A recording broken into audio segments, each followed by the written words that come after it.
Hi, I'm Levi Tatro, and this is the part two of the passage that I chose. We were just talking about Zora Neale Hurston as she talks about her quote here, so I'm just going to continue.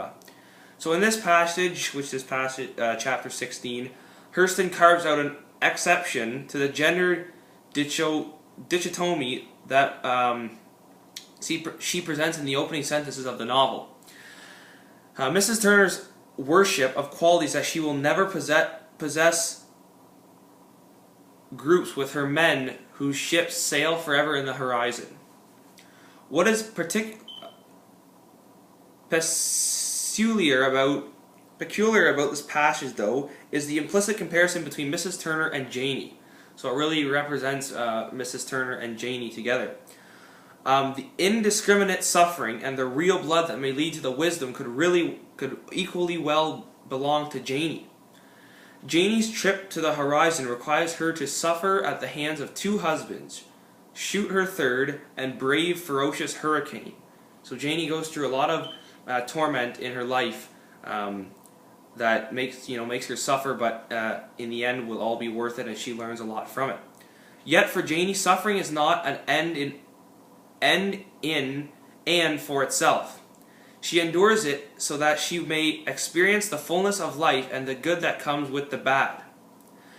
Mrs. Turner, however, worships her false gods because they give her a sense of superiority over her peers. Because something of a masochist, she enjoys the pain that these gods dole out.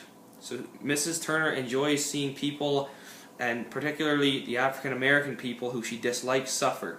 She likes that stuff, and it's not right.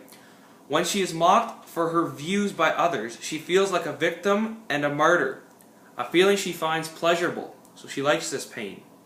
The narrator's stylized description in the paragraph just below the above quote of her wish for an army terrible with banners and swords illustrates the fantastic vengefulness and inflated sense of self-importance that Mrs. Turner gives herself. And this is obviously something that's sick and very strange.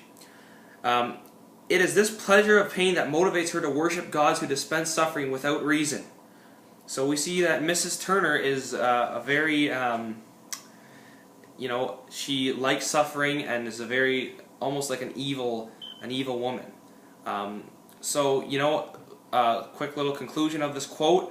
I chose this quote because I find it's a great quote, and it really kind of sets the book, Their Eyes Were Watching God, and it really twists into the title that there's many different gods out there, and there's different issues that happen, such as the racism and prejudice that Janie experiences, but she has to overcome that, just like her she was sexually abused. She had to come over that.